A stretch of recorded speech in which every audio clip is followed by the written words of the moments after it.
Hello, hello. Here we are again, field trippers, tripping through our week in life. And today's topic is... Well, let's introduce ourselves. Oh. I'm Laurie. Julie. Jules. Welcome. Welcome. And what's today's topic? Well, you were just getting ready to say it. Oh. I was asking, inquiring. Oh. Inquiring minds. What is today's topic? Are we looking to me? I thought you had a whole spiel this I did. morning. I should play so that. I'm like, ah. I should play that. Well, today's topic, then let's go for it. Let's do what I talked about this morning, which was how we are being inundated with information on a daily basis and how we are being marketed to. So that's what we're going to talk about. And I know that we've kind of talked about this a little bit in some of the past episodes, but one of the things I just want to be clear is that there are billions of bits of information out there, literally billions of bits of information that we are taking in, and it's from each other energetically, it's from situations energetically, things that we aren't even connected to. We are receiving that information because our world is a world of energy, and I think the more that we kind of understand we live in a world of energy, it's not just this physical matter, but it is an energetic exchange constantly. It could be an energetic exchange between our car and ourself. Other cars, when we go into work, there is a field of energy in that work, and the people that are in that building help to create that field of energy. So we are constantly receiving these billions of bits of information. What's different is that everyone has their own filters. I have my own filters, Lori has her own filters, Julie has her own filters, and so I don't receive those billions of bits of information. I only receive 100,000 or 200,000 billion bits of information that my body has to receive and process, and it receives and processes based on whether I'm in a survival mode or thriving mode, and how I respond to those, how I am conscious, how I can pause. Okay. So I just wanted to lay a foundation that there is so much information and we do have filters, but Lori specifically wanted to talk about outside influences that culture us, that what I'm seeing is like the cattle, like we're like being called in certain directions. We're being led. Yeah. So you want to talk about how we are being led. Yeah. Okay, two phrases that I think we could work in and people could understand easily. Conscious or unconscious consumer, conscious or unconscious creator. Love it. And then sort of branching off of those concepts. Yeah. And I love consumer because we are all consumers, right? Or that's the how we identify. We're consuming. We're going out and purchasing things. We're paying for experiences. So that turns us into consumers. So en masse, we're all supposed consumers, right? And then to Jules too, even unconsciously, my body, my field, my eyes are consuming information. So when Jules is talking about going into work, in some way, I am either consuming that which I am immersed in, or I'm creating from that field. Yeah. Even if I'm consuming, I go in and I pick up on someone muttering. I don't know if they have copy machines at the work anymore, but you know what I'm saying. People muttering or talking about the game.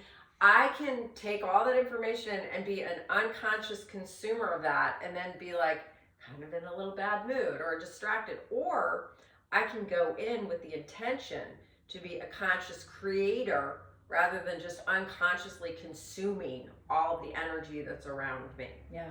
Which speaks to what you're talking about. Yeah, and so the example I gave this morning when I had left them a message this morning, and the example I gave was that we wake up in the morning and the very first thing we do is we grab our phone and we're scrolling, and you're scrolling and you're seeing what other people are doing or what other people are expressing, and you're attaching your ideas to that, or you're creating an opinion around it, and then maybe there's an ad, or maybe there's some information about something that's happening around the world, news, whatever. So that's your very first, upon awakening, that's your very first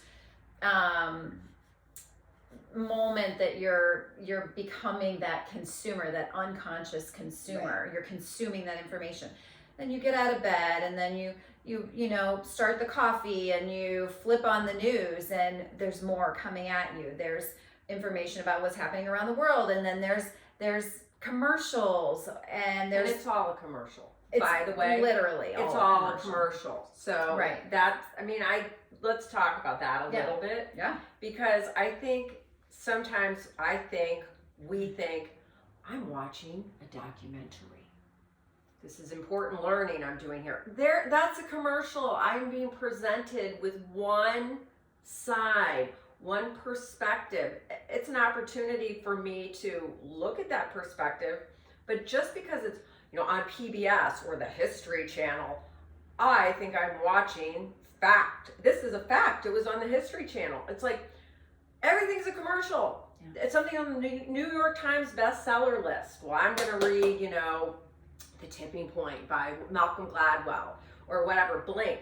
Well, he's a really smart guy, and this is on the New York. Now I'm getting information. This is real information. It's a commercial. But it's information that, like Jules says, it's been presented through their filter. Exactly. Their own lens. And let's face it, if it made the New York Times bestseller list, it's kind of part of what they're wanting to steer those cattle into. You see them going into little buckets. It's like, well, let's take the people who call themselves literary, they're literary, they're intelligent. They'll all read these books and all start thinking like this.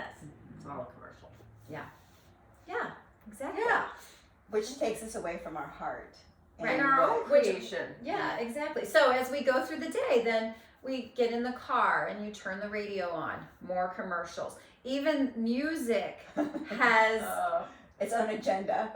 Yes, there's levels of dissonance and subliminal messaging. Yes, through the music that we're listening to, that we're taking in. You're driving down the street, there's billboards, there's signs, there's advertisements. It's happening everywhere. It's constant. You're constantly being presented with information. Then you get to work, and like Julie said, someone's talking about this thing that's happening at work. Someone's talking about this thing that's happening on the world stage. Someone's talking about the game. Someone's complaining about something that's happening in their life.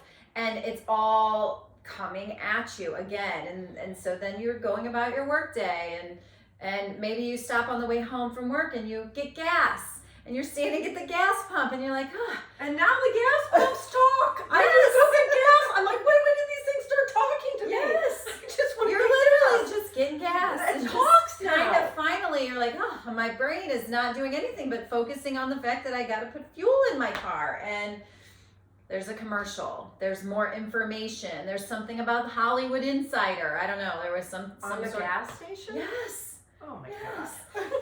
Yes. What, maybe a recipe, whatever. I mean, it's all different, but it's more coming at you. So literally, you just saying this, it's no wonder everyone wants a cocktail by the end of the day. Right. No wonder that it's 5 o'clock.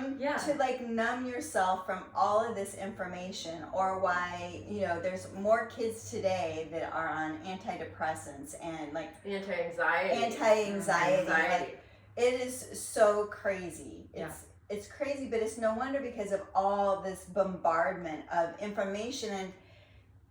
And I don't know, it's like, it almost feels like there is a strong push to move us in a specific direction. Well, and to lose our connection with ourselves. Yeah. So I was listening to something briefly this morning, and Richard Rudd is this guy who does Gene Keys. He's like a genius, and he speaks with such eloquence and wisdom, and I didn't listen to much.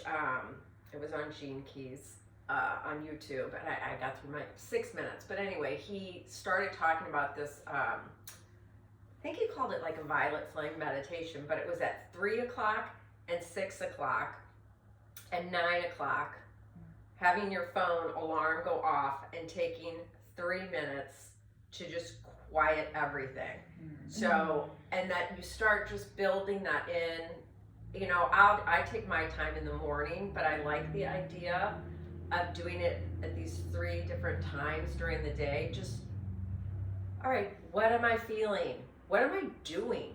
What am I creating? Rather than just, I mean, we're like hamsters on a wheel. Go, go, go, go, go, go, go. Right. And so I don't know. I'm gonna try. He said, you know, first he's like, oh, you should try it for 3 weeks, and he said, oh no, that's too much. Just try it for 3 days and see. And he said, you know, sometimes I have to pull off on the side of the road if I'm driving.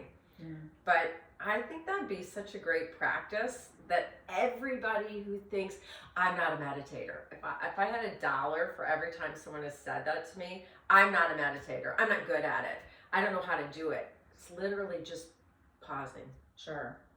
But I guess what's kind of coming in right now though is even doing that sounds great, but you have to first have this awareness of how we are being bombarded with this information. When you are on that hamster wheel, in that loop day after day after day, and you're doing the same things, pulling up the phone first thing in the morning, putting the news on, listening to the radio in the car, going to work, doing the office gossip, doing the same thing every day, and it's, you know, what, like I said, wash, rinse, repeat every day, you don't even realize that you're part of that. And so there's no even detaching from it because you're so intrinsically part of it. It's you're enmeshed with it. And then it's so much easier for that information to have a great impact on you, and for you to base all of your life choices around the information that's coming at you as opposed to the information that's coming from you, from within and through you. Well, it's the idea of we are habitually, we have been habituated, but we didn't necessarily create these habits. It's almost like they were at this tide that just kind of swept us into, you know, I remember I don't drink coffee. I tried to drink coffee. Yeah. I was like, well, that's what people do in the morning. You know, we drink coffee. And I want to be a part of, you know, the world, the community, and people drink coffee. And I was like, well, I don't like coffee. It gives me a stomachache. But there is this sense of belonging that, you know, we talk about the game, or we talk about whatever, the latest thing that they present as the problem, and that's how we bond with each other. But how do I bond with myself? Yeah. So I have to learn to bond with myself before I can truly bond with others. Yes, and you have to make a conscious decision to unplug. You have to first be aware of the fact that you are plugged in, and then you have to say, all right, I'm gonna do something different, even if it's one thing a day. Maybe first thing in the morning you don't pick up your phone. Maybe you don't turn the news on. Maybe you take a different route to work so you see different things. Maybe instead of, you know, sitting at your desk and eating your lunch, you go outside and take a walk. Anything, just to kind of shake things up a little bit so you're getting off that loop, that hamster wheel. And then once you kind of start seeing, and I'm speaking from experience because I lived my entire 20s and 30s on that hamster wheel, and I was completely habituated, and I didn't even work in an office. I mean, I owned my own business, but I also was very plugged in to everything that was being presented to me, and I was completely disconnected from everything within me, and I had so much anxiety and worry and just darkness that felt like it was just so much a part of me in my life. I think we spoke about this on one of the episodes, but you said presented to me, through me. So we are creators as humans, and nothing that we see can be made into form without our creative powers, basically. Right. And so the idea that we're being bombarded, right, with these dark messages or messages of fear, once I'm holding it in my creative consciousness, I create that as a reality that I'm going to experience. And so if I'm watching all these dark shows before I go to bed at night, what do you think is going to happen while I'm sleeping? Am I traveling to the higher realms and getting messages from my guides? Probably not. I'm going to create kind of an experience of, and I remember watching that show, Game of Thrones. Everybody was into that show. I liked that show. I would have the worst nightmares after I'd watched that show. And so we are being used. We are the product. So recognize we're the product, okay? Yeah. So they're using us to create that which they wish to see in the world. And I say they, and that's a whole nother topic. Yeah.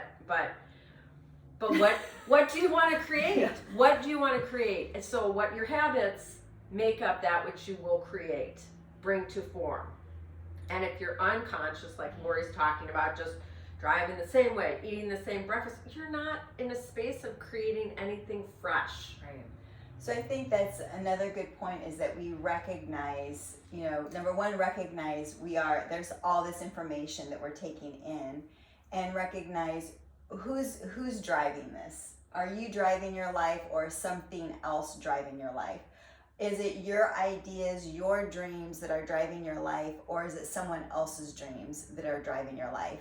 It could be parents, like with kids that are in college, parents say, oh, I want you to be a lawyer. So they start that trend, but that's really not within them to do that, but they follow it because they've been told, and maybe that's part of their family line, as far as work goes. So yeah, like who's driving your life? Are you in charge of your creation, or are you following what is being told to you? So I would say, I break it down pretty simply. Is fear driving your life, or is love driving your life? Because even if your parents want you to be a lawyer, and you could say, well, my parents are, I'm actually afraid of disappointing my parents. Mm-hmm. I'm afraid of being different.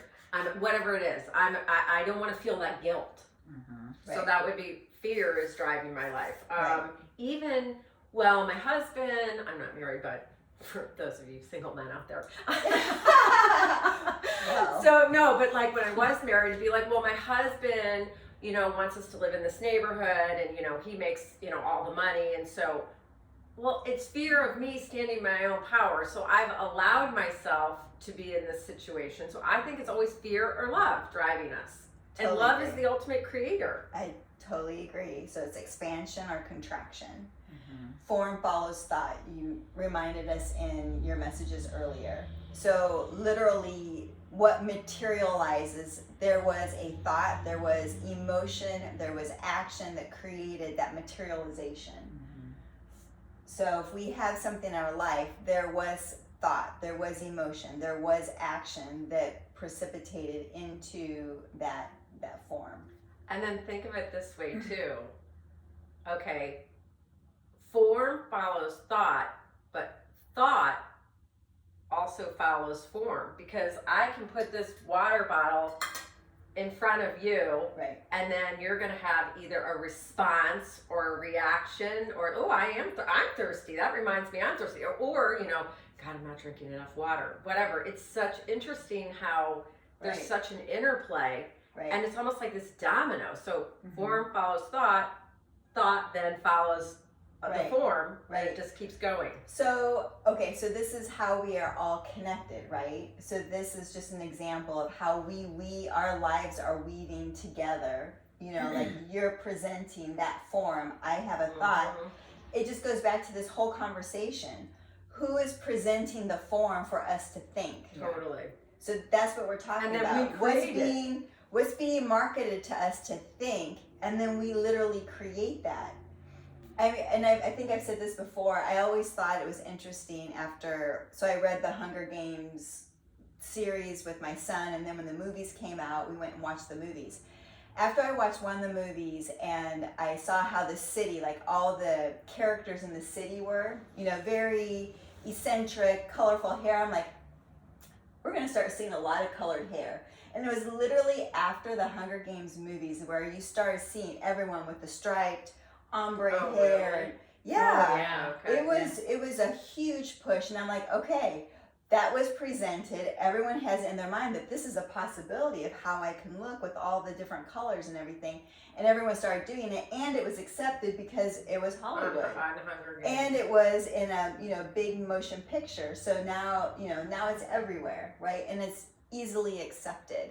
So I like how she called it a motion picture. A motion picture. Oh, that is adorable. Did I just say that? Are you 85? I just said that. A motion picture on the at the cinema. I'm sorry, I had to point that out. Oh my god! What are the motion picture? That's the title of A this. motion picture. Well, and it is okay. It is picking up either consciously or unconsciously picking up on that, and you recognize that. But do you know how many people probably dyed their hair and didn't think it was related to what they saw on the Hunger Games? Right. So you made that connection. But Or it's what they saw. Once it's kind of started, Right. it gained momentum, and Right. now you see it on the street, and you see it Right. on TV, and you see it in everywhere. Really, I Right. mean, you can't really go anywhere now without seeing someone with different colored hair, which is great, fine, no Yeah. judgment, Yeah, but none. it's just kind of how that happens. Right, It but really- there's product placement in all movies, Oh, in all shows. everything. There's like this placement, and again, you're placing it in front of someone starts thinking it, and it comes into greater form. Now it becomes a collective. Right. It's not just one community that's doing it, it's a collective of humanity that's doing it. Oh yeah. So. I mean, that is what they talk about, the power of, prayer or mass meditation. Mhm. It's the same thing. I Yeah. mean, you get a group of people to focus on something, it will take form. yeah. It will find form. And I remember it was just a couple years ago that I really came to this conclusion that, oh, I am a consumer. I am consuming this information, and then I am being marketed to all day long, even possibly while I sleep. Who knows? I mean, who knows? But I came to that conclusion, and then that really gave me some insight on how to unplug a little bit. And I don't, if you are in a loop and if you are in a constant state of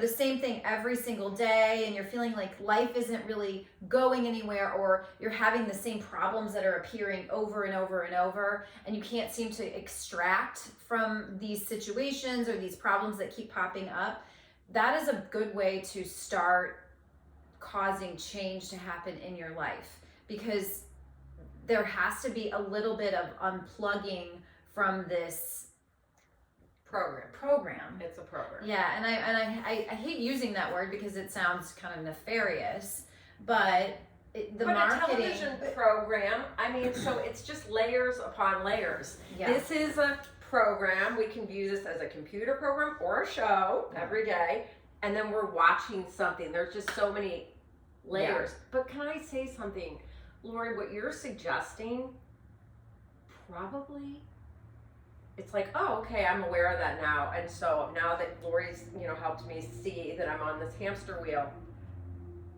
why wouldn't someone unplug? There's a lot of people that would be afraid Sure.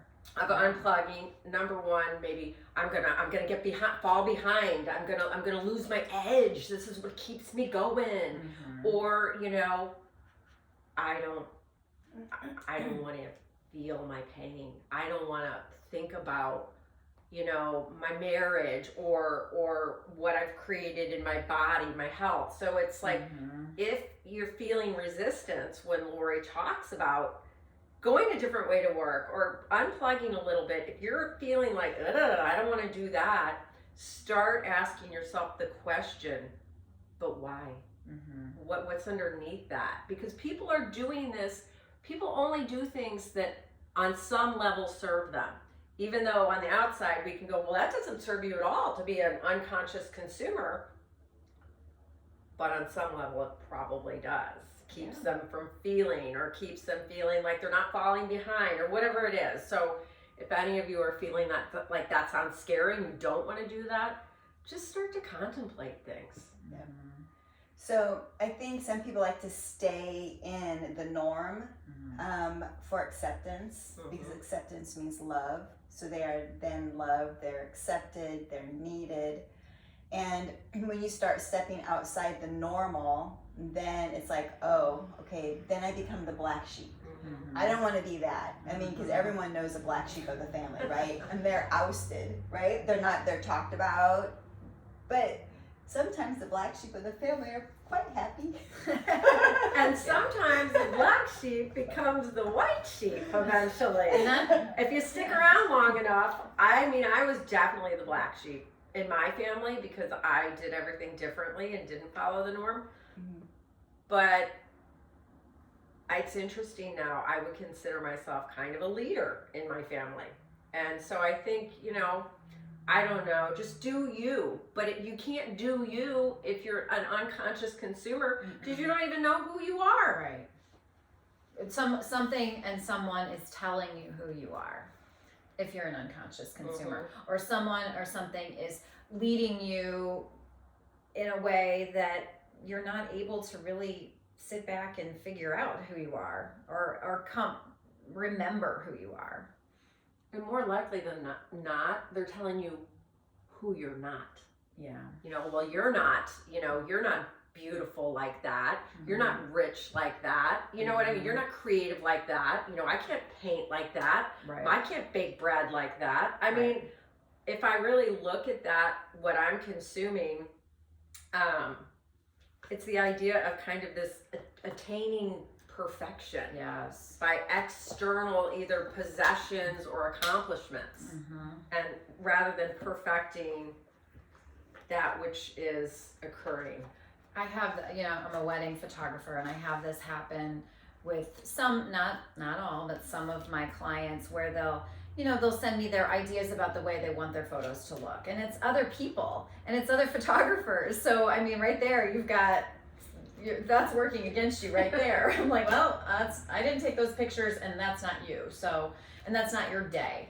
And that's not your love. And so, but they, a lot of times they'll go on Pinterest, so they'll create a Pinterest board and they'll send it to me, which is great because it gives me an idea of the vibe that they're going for. But it also feels very limiting for me. I go in with like, oh gosh, I have to make sure that I get that shot and it has to look this way. And so then it stops my creative flow and it stops me as a photographer who is expressing myself in the way that I do creatively. And it also kind of, it limits them in the way. Totally. Yeah, it really stunts my creative process to the point where anymore, if I'm almost ready to put this in the contract, like, please don't send me your Pinterest board. Like, I don't want to know. Well, no one's then in the flow. Yeah. I mean, the bride and groom aren't in the flow because they're thinking, oh, we have to get this shot. You're not in the flow. And so at that point, it's like that true creativity, the true blossoming is just, it makes it a lot more difficult. But again, that's something outside of them. It's something that they've looked at or that they've been fed as what they should expect for their day. And a lot of times those shoots are styled shoots that were like on a Tuesday. That they had a whole team of vendors put together. It didn't actually happen on an actual wedding day, which is crazy, so right? It's these crazy high expectations, So I guess, okay, three things. Are you consciously creating or unconsciously consuming? I mean, so that's a question. Then Lori's idea about you changing your routine or your habits. And if you don't want to do that or you feel resistance, why? Maybe get to the bottom of that or start looking at it. And then maybe just play a little game if you're not ready to like stop consuming. When you're at the gas station and it's presenting, I guess, something, it's just, is this fear or is this love? Do I feel expansive or do I feel tighter? And just play that game and see what you really are being fed. Perfect. That's perfect. All right, I pulled a card. Today I pulled from an oracle deck. It's activations. So I'm like, okay, what can be activated for us in this moment? And I got the integration card. Which is great because that just looks like all that energy, right? That's coming at you. And you are the integrator, your body, right? You want me to read the card? Or you have that? Yeah. Okay. The frequency of integration supports our embrace of every aspect of ourselves, allowing what we perceive as positive and what we perceive as negative to harmonize in a balanced symphony of life.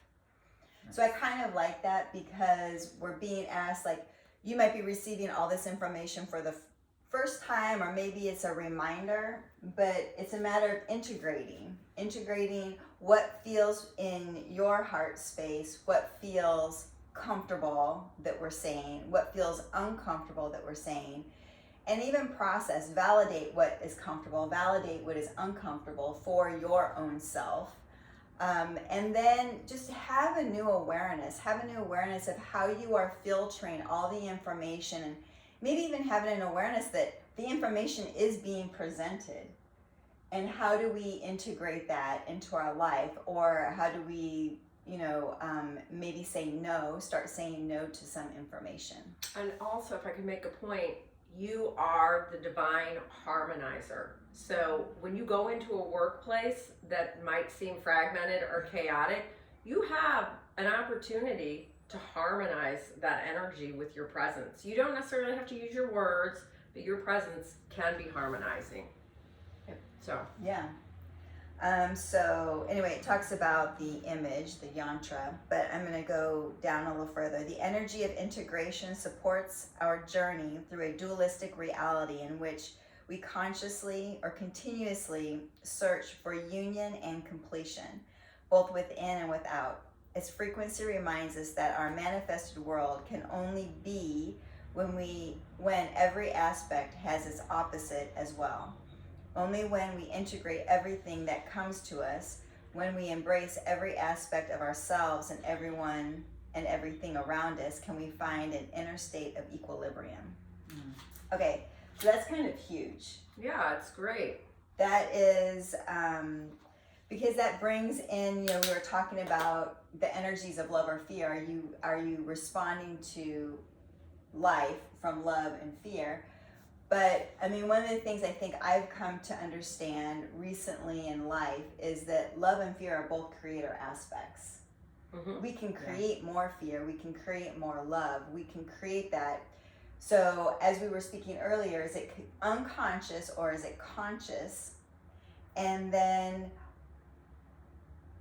learning literally the duality of life will slowly fade away when we can simply choose to be in love.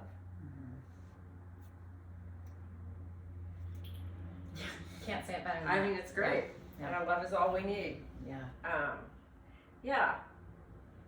I mean, I like the idea of thinking about everything that's bombarding us, and if I can think of myself as a harmonizer rather than resist, like, God, more of this bullshit at the gas station, or more of this garbage on whatever. It's like the foot quackery. Right. It's like, okay, even in resisting that, I'm in fear. So how about I'm just, the observer, but also the harmonizer.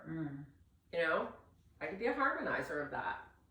So a harmonizer can only occur when we are consciously responding to that which is within. And that which is within is always constantly expanding and desiring, thriving. Yeah, and a harmonizer, I have to be in resonance within myself. I can't have a lot of crazy grounding. Right.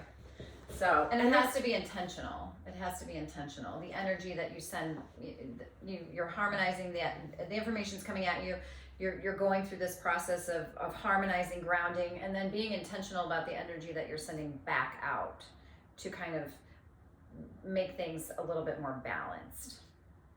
Well, I read something recently that asked me to change the way I was starting my day, and I'm only on like day 4 of doing it, and I'm enjoying the experiment so far. But before you do anything, think about your dreams, whatever they were, right away, and then imagine just that pillar of white light coming down through your crown and surrounding you, and going down through my feet, and then I visualize it going into the core of the earth, And I mean, it's literally 2 minutes, but I've been doing it. And it's something I want to keep doing because I think I've become a little unconscious in the morning. Like, what time is it?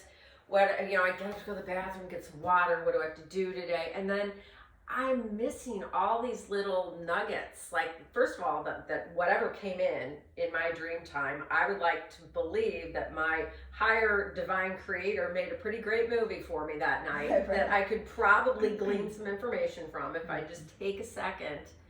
And then it also just surrounds me with that light. And, I'm not picking up the phone first thing because that is... And you're also anchoring to the energetics of the earth. Right. Too, It's just so much better. And I don't know when I stopped having a clock in my house. It's like I'm picking up the phone just to see what time it is. And but it does take you once right. that's it takes you in right my back into hand, this. I'm like, oh, I missed all these texts. And then it's, so and so super swiped you. And it's like all of a sudden, well, whatever, super swipe. It's like something That's else. awesome. You get super swiped, but all of a sudden you're like Totally. sucked in. First thing, I just wanted to know what time it was. Like, is it a legit okay time to get up yet? But I'm saying I was not being conscious in the morning, and I was being sucked in, and I'm kind of liking this new practice. So whatever works for you, but I need to mix it up because I got sucked in. That is so intentional. Yeah. You're so intentional because the default is to go back into the consumer mode, into the unconscious consumer. We are just all walking around as so you have to be so intentional. Once you figure out that that's where you are and what you are, then it's making those conscious choices to pull out. Unplug. Yeah. Pull out. Yep. Yeah. So we're offering the idea of integrating something new. Mm-hmm. Thanks for joining us. And we got 4 new subscribers, so whoever you are, thank you so much. We appreciate you. Oh, and also make sure that you hit the button where it pops up. I don't even know what it's called, so I need to look into that. I'm going to look into that. Subscribe. You like and subscribe, but then also you can follow or something, so that way when we put a new one up, it pops right up. Okay. It's on. I'll get the name of it next time. Yeah, it's a button, and it's some sort of push it. Some sort of little button. Yeah. So we'll get on that for next week. All right. Cheers. Thank you.